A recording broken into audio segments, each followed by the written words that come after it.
What is up, everybody? Solomon here. This is a little bit of a crazy big video, but bear with me here. We'll get through it together, but there was just quite a bit of news today. So as a sidebar, I'm glad that it seems like the majority of people likes me digging into other digital assets and other topics as well. So I'm going to do that in the future. But there was just so much news today. So I'm going to get started. Project Ubin's fifth and final phase highlights commercial potential, paving the way towards live adoption. This was just announced today. The conclusion of the fifth and final phase of Project Ubin. The full report, which we can see here, gets into quite a bit. It's a huge report. I'm not going to go through the whole thing. It's 80 pages long, so there's no way I could do that on a video. But I do want to talk real quick about just tokenization in general. With asset tokenization, assets are digitally represented in the form of tokenized securities. These tokenized securities are divisible and enable the fractional ownership of high-value illiquid assets such as private equities. This also suggests that minimum investment amounts could be lowered as investors could purchase tokens that represent smaller units of the underlying asset. Fractional ownership, everybody, that's huge. This creates the possibility of opening the market to investors with small amounts of capital and/or the need for shorter holding periods. A higher number of market participants would likely see more trades take place, which could help improve liquidity. Real quick on that, everything is extremely illiquid right now. If you really think about it, if you own any stocks, if you own, even real estate that isn't just your house, if you rent property out, if you own a portion of something, that becomes much more liquid. Say I own a fraction of a portion of a painting by an artist that I like, and something happens to me and I can't pay the rent. What if instantly I was able to transmit that value from that fractional ownership of that painting into whatever fiat or whatever I need to use to pay my rent money, and it all happens within a minute. That's where we're heading in this. All right, I did want to bring up real quick though, in this Project Ubin report, you always, I'm talking about different digital assets here. This was case study 7, and looks like they process flow to settle payments for programmatic advertising via the Ubin Payments Network would look like this. And it talks about payouts denominated in the native alliance token on the Zilliqa blockchain. So there's some adoption for Zilliqa there. Also, Ubin is mentioned in the World Economic Forum CBDC Policymaker Toolkit. We can see here proof of concept. This is actually the Jasper Ubin. Proof of concept between the Bank of Canada's Project Jasper and the Monetary Authority of Singapore's Project Ubin. This is about interoperability across the board. This is the CBDC toolkit through the World Economic Forum. They also talk about digital assets designed for inter or intra-bank payments and settlements. Examples are JPM Coin and XRP. Right in the World Economic Forum's Central Bank Digital Currency Policymaker Toolkit. Project Ubin. This is Deloitte, Monetary Authority of Singapore. The future is here. Project Ubin. I do believe, maybe this isn't the one. This one is where Deloitte does talk about Deloitte's blockchain expertise. Oh my God, I can't type. Their blockchain expertise, and talking about a prototype that Deloitte developed that integrates the Ripple and Stellar blockchain platforms together to enable a P2P transaction solution across geographies. So, moving along, Project Ubin Phase 2. Keep in mind, this is Association of Banks in Singapore, Monetary Authority of Singapore, and powered by Accenture. Okay? Now we can see in here the ecosystem. Accenture is a founding member of Hyperledger Foundation and Ethereum Enterprise Alliance, collaborative efforts to create advanced blockchain technology. Significant alliances and relationships across all leading cloud providers, Azure, AWS, and IBM. Strategic alliances with leading blockchain startups such as Ripple and Digital Asset, plus several more in progress. And I just, across the board here, we can all see an underlying common theme here. And the theme is that these technology integrators are integrating themselves into every solution.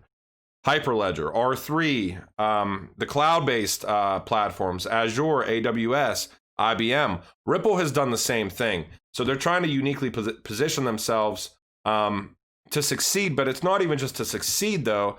It's because this whole thing interoperates in the end anyways. So, all right, this I did find interesting. Take this with a grain of salt. This is right in on the GitHub for Corda Settler. And what I found interesting that I haven't seen before is the obligation contract under design as of April 12th, 2018. Let me make sure I'm recording real quick. Yeah, I'm good. Okay. This repo uses the obligation contract created for Project Ubin. So what we just talked about, this is right on Corda Settler. This repo uses the obligation contract created for Project Ubin with a couple of differences / additions. For example, there are new properties called settlement method and payments, both of an interface type. Settlement can be either on ledger or off ledger. For an on ledger, we can specify token states from which issuers are acceptable. Note that this is not implemented in this project, so it looks like in Ubin, obviously, this wasn't implemented. See the obligation core dev for how this is implemented. For off ledger, there will be only one option for now, and that's XRP settlement. So I just want to say that, you know, the obligation contract that Corda utilized for Project Ubin looks like it was tweaked on the GitHub for Corda Settler that utilizes XRP for off ledger. So in my opinion, you know, do I believe that XRP is integrated into Swift? No. Do I believe that if that so happened to be the case, or that's what was wanted or mandated or deemed necessary in the future, it would be extremely difficult to accommodate? No.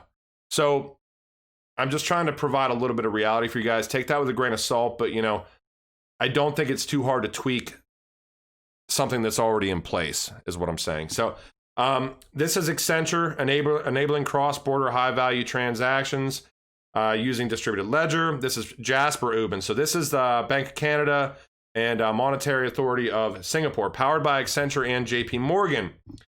But they do talk about ILP in here, so I think it was worth bringing up. Centralized or multi-sig notary schemes. An example of this is Interledger Payment Protocol by Ripple or hash time lock alternatives. All right, here's where we get a little bit interesting. So we're done with Ubin. Now, I saw this article come out today. This is Ria Money Transfer. Ria Money Transfer is RippleNet. Ria Money Transfer is Euronet worldwide.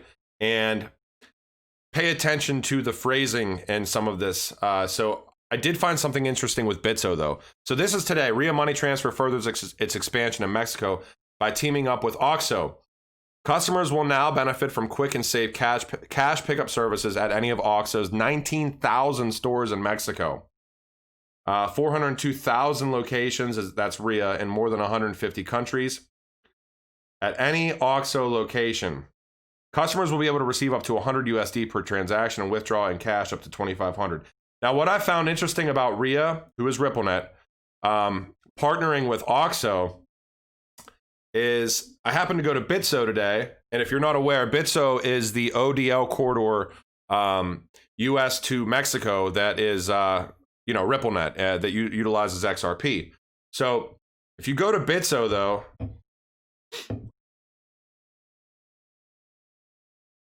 fund to your account. Get started with $100 in Mexican pesos. Transfer money from your bank or deposit cash at any OXXO store. So there's an integration rail already between Bitso, Ria Money Transfer, and XRP, or RippleNet, I should say, at least, or it's a link. So here's just a little bit of insight. I'm sure most of you are aware. Ripple partners with Ria Money Transfer to power instant global payments. But what I want you to pay attention to in this is, if I can find it, here we go.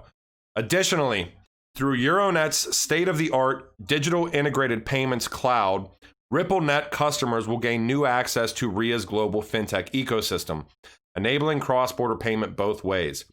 So this is Euronet, who is Ria is a subsidiary of Euronet. Euronet maintains the digital integrated payments cloud, which Ripple is now tapped into. So keep digital integrated payments cloud. And Euronet is huge, by the way. Now, Digital Integrated Payments Cloud is now Rev Payments Cloud. Moving along. The Rev Payments Cloud provides API access to our payments platforms and network resources through a single connection. Now, this Rev Payments Cloud. This is Ria over here. ePay, EFT, and it's all in this, tied into this Ren Foundation here.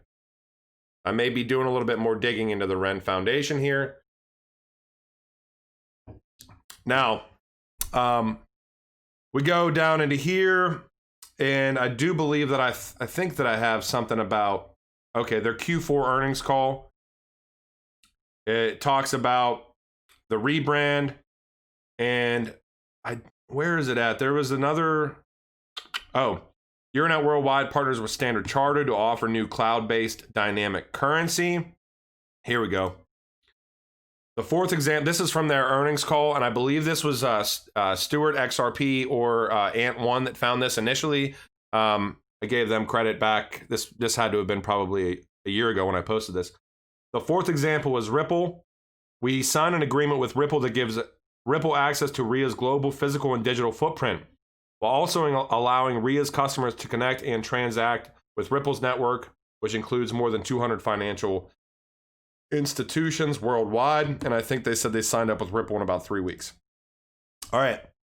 This I saw today too. Ripple's XRP integration boosts shopping at Uquid Digital Shop. I'm going to go quickly through this because this was, this is like a kind of a startup Uquid is, but their website's actually pretty legit. They sell pretty much anything you could buy on Amazon. Video games, video game systems, tons of stuff. Mobile credits and Viper can now be instant load with Ripple XRP. Instant mobile recharge your phone from over 600 operators in 150 countries worldwide. Pay for bundles with XRP for mobile data. Pay for electricity bill with XRP. Buy grocery voucher with XRP. I mean, you name it, buy pharmacy. It's across the board here. And this is right from Euclid's website. 30,000 digital products, Bitcoin Cash support. Okay. All right. Now this is interesting. Riddle & Code partners with S17 for blockchain-based metal certification, traceability. And I must have missed it, but I don't think I've ever posted about it before, but Riddle & Code supports XRP. And I will show you that here in a second. This is Riddle & Code. I think this is our white paper. Oh, no. Now tell me I'm not going to be able to find it in here. Hang on. Now it's going to make me mad. Partners and customers of Riddle & Code, Deloitte, IOTA, Deutsche Telekom, Trusted Internet of Things Alliance, Daimler, Falcon Private Bank. Get it? I know for a fact they talk about XRP in here. It's going to really bother me if I can't find it now. The new playing field. We're getting closer. Oh, no, I'm not going to be able to find it. Shoot. All right, well, I will find it for you guys, and I will post it, but they definitely support XRP. All right, I'm not searching through this whole thing and wasting time. Crypto asset management, maybe we're getting closer to it. No, I lost it. All right. Regardless, Riddle & Code definitely supports XRP. I will post that. They also partner with Mercedes-Benz. Okay, great. We get it. Deloitte, we already talked about that. Now, they also talked about building digital twins in the Internet of Things, which I found very interesting. All right. Global payments and foreign exchange platform Shift Connect forms partnership with, and we're going to get into Bank for International Settlements here too. At the very end of this video, because they just came out with a new document today talking about cross-border payment solutions, stablecoins, central bank digital currencies, etc. This was about 2 hours ago. So global payments and foreign exchange platform Shift Connect forms partnership with Currency Cloud to drive expansion. All right. Shift Connect and Currency Cloud. Currency Cloud just partnered with Ripple about 2 weeks ago for easier worldwide business-to-business payments. And this Shift Connect group has over 200,000 transactions a year, 3 billion traded a year, 37 years of expertise. So that's just a little tidbit there. I did find this today, which is Visa's cross-border payments partnership model. And Earthport, these are some of Visa's big initiatives over the past 2 years, pushing into cross-border payments. Visa acquired Earthport, which is RippleNet. Visa is in a partnership with Currency Cloud, which is RippleNet. Western Union is still trialing XRP. And Fidelity Information Services, I do also believe, has RippleNet integration. I haven't seen their name for a while, though. Just goes to show you that a lot of things are surrounding Ripple. This is interesting. I actually never saw this before, and I'm sure this is a dead project, but I'm going to post it anyways because I've never seen it. This is Gold IM, specialists in diamond jewelry manufacturing for global retail. And their white paper, Gold IM accepts a range of currencies, so whether the user has Bitcoin, Ethereum, or XRP, they can all be used within the platform. Now, I haven't seen this launch, so I'm assuming that this is dead, so I'm not going to spend much time in it. Maybe somebody else finds something. All right. I wanted to get into Data 443 here. They just basically released from today, July 13th, 2020, that they have acquired or finalized payments to Modevity for the cloud-based data storage protection and workflow automation platform, Aerolock. Data 443 is a Landstar company. They're a subsidiary. What's interesting about Data 443 is a couple of things. They basically have invented this class of docs for blockchain. I guess class of docs is like this standard thing that goes across the board with a lot of IT integrations as far as governance is concerned, from what I can get from it. Now, class of docs from blockchain through Data 443 risk mitigation provides an active implementation for the Ripple XRP that protects blockchain transactions from inadvertent disclosure and data leaks. A little bit more into Data 443 here. This is this class of docs. This is right through gov.uk's digital marketplace. Network-wide data discovery and data classification. Class of docs discovers and classifies all data from file server through to endpoint. Classifies from the point of creation in accordance with the compliance regulations and company regulations covering both personal and proprietary data. But they have a WordPress integration of GDPR. GDPR, the General Data Protection Regulation. I have seen this quite a few times during research. I've seen it through DTCC. I've seen it through a lot of the big banks. It's a regulation in European Union law on data protection and privacy in the EU and the European Economic Area. It also addresses the transfer of personal data outside the EU. It aims primarily to give control to individuals over their own data and to simplify the regulatory environment for international business by unifying the regulation within the EU. Very, very interesting. Data 443 secures global rights to leading WordPress GDPR solution. Data 443 has secured the global technology, branding, and ongoing management rights to leading WordPress GDPR solution, the WordPress GDPR framework. It's an open source plugin that operates with the world's leading web hosting and content management ecosystem, WordPress. 50 to 60% of the world's content management is what WordPress powers, and e-commerce sites with over 20 million organizations using the open source software. Globally, millions of organizations are subject to data privacy laws such as EU's GDPR. Yet many organizations don't have a significant existing capability for compliance. The WordPress GDPR framework delivers easy-to-use tools that help organizations speed GDPR and other data privacy compliance. And Data 443 runs a Ripple validator. Data 443 expands support for the Ripple ledger, the only blockchain ledger they support, to my knowledge. You guys correct me if I'm wrong there. All right, we're getting through it, everybody. I know it's a lot. New equipment and version of the validator framework for the Ripple XRP ledger for the recommended unique node list, UNL. As Ripple continues to grow in many ways, we wanted to ensure continued stability and performance for the validator framework. CEO Jason Remillard, CEO of Landstar Inc. and founder of Data 443. Working with Ripple and the larger validator community, we completed the hardware upgrade and location move to a new data center earlier this month. New version of the software, in our instance, automatically and completed self-upgraded cleanly. As a XRP Ledger Trusted Validator, Data 443 contributes to the support of the platform and separately provides added value to the enterprises that use it by enabling deeper functionality such as data classification, discovery, and compliance for blockchain.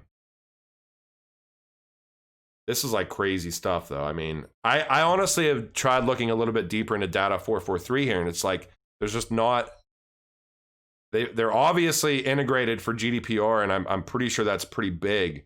I'm just curious. Maybe I'll start looking and doing keyword searches for like WordPress, GDPR, and stuff like that. Maybe I'll find some more stuff. Now available on gov.uk digital marketplace, G-Cloud Framework. G-Cloud Framework, I think, has some interesting information in here too. That's more of another deep dive I've just got to really get into there. There's a ton of stuff today that came out. Associations and partners of Data 443, member of the Information System Security Association, which is big. I've seen them before also. All right, I'm going to move on from them because we have Bank for International Settlements to get through here, and it's probably going to be about a 10-minute thing that I have to get through. So, enhancing cross-border payments. Building blocks of a global roadmap. This is the Stage 2 Bank for International Settlements report to the G20. Many of you in the XRP community, I know there's been rumors that, everything was already agreed upon as far as XRP's utility. I like looking into things and waiting for confirmation also, though. So, all right, this is the technical portion of it. And I'm going to float through some of the key terms here. They do not talk directly about XRP. They do not talk directly about Ripple. They do talk a lot about stable coins, or what they're calling stable coins. They have a focus area E for enhancing cross-border payments from today. Explore the potential that new multilateral cross-border payment platforms and arrangements, central bank digital currencies, and so-called quote-unquote stablecoins could offer cross-border payments. Now, they keep playing this down here, this focus area E. They're talking about A through D being more prevalent as far as solving the problem right now, but we all know that where this is going. They wouldn't put it in here if it wasn't going to happen. These building blocks require further analysis, as these developments are often in early stages or even unproven. I somewhat disagree with that. They contain the potential for broad alleviation of frictions, while often not being constrained by legacy technologies or processes. No successful implementations of CBDCs or stablecoins. Well, obviously, there's no CBDCs that have been released yet. All right, let me keep going through here. Global stablecoin arraignment. Factoring an international dimension into CBDC design. Cross-border payments using CBDC could come about either through the availability of domestic central bank digital currencies to users from other currency areas, or through domestically issued CBDCs, used in conjunction with the CBDC arrangement on the side of the receiving jurisdiction. We're getting into heavy stuff again, everybody, so I apologize. Rather than involving the creation of a new public sector global currency, for example, a new and separate store of value, the focus of this building block is squarely on addressing the cross-border potential should central banks decide to design CBDCs for their respective jurisdictions. The focus is on access frameworks and or interlinkage options to facilitate efficient cross-border and cross-currency payments based on CBDC. This building block is aimed at providing prospective domestic CBDC implementations with the necessary guidance on interoperability and interfacing with international infrastructures to enable cross-border transactions. Okay, so they're talking about all of these nations, in my opinion, all of these nations developing CBDCs for their own jurisdictions. How are they going to interoperate? Are there going to be agreements between certain countries where CBDCs can just interoperate freely? I'm sure there will be, to an extent. I do think that becomes a problem when you get into some of the exotic nations out there, some of your third world areas that definitely are going to be playing in this game as well, because eventually every country and every nation has a CBDC, or maybe certain nations group together and develop something. But my opinion has always been is that there's so much red tape that they're going to need something that bridges CBDCs in certain situations. They're going to need something that bridges value in certain situations. We know that ILP as basically currency, actually it's value agnostic, so maybe that plays a role there. But again, this is like a super deep document. Let me see if I can get through anything else here. All right, impact on frictions. Proposals for new multilateral payment infrastructures and arrangements have the potential to remove certain frictions affecting the current cross-border payments market. These developments might lower entry barriers and foster efficiency, creating a level playing field, basically, without compromising on compliance. Compared with traditional payment systems, CBDC and stablecoin arrangements may have expanded operating hours and broader access.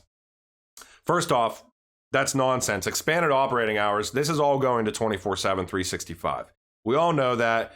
They've got to put out rhetoric right off the bat that's basically saying, hey, this nation's CBDC, the government's going to accept it from 8 a.m. until 10 p.m. or whatever nonsense they're going to put out. But shortening the transaction chain is also a likely outcome of interlinking and or multilateral payment platforms. At the time of publication on this report, there is no domestic implementation of CBDC or concrete rollout to date of a global stablecoin arrangement that can provide the benefits of such digital payment solutions, cross-border payments, and live operations. Accordingly, much of this potential impact remains speculative. Yeah, because you're not using it yet. Let me see if there's anything else interesting in here. I'm sure there is, but this is just a crazy big document, everybody. I will link this document on the YouTube, okay? All right, I'm going to move on here. That was actually the technical portion of the document, which is goes much more in depth as far as CBDCs, stablecoins, cross-border payments are concerned. Now they have the little cookie cutter one here, which basically doesn't really state anything. There's like 3 sections about stablecoins or cross-border payments or CBDCs. So now we do see the Financial Stability Board, the FSB, writing a letter in support to the G20 finance ministers and central bank governors today as well.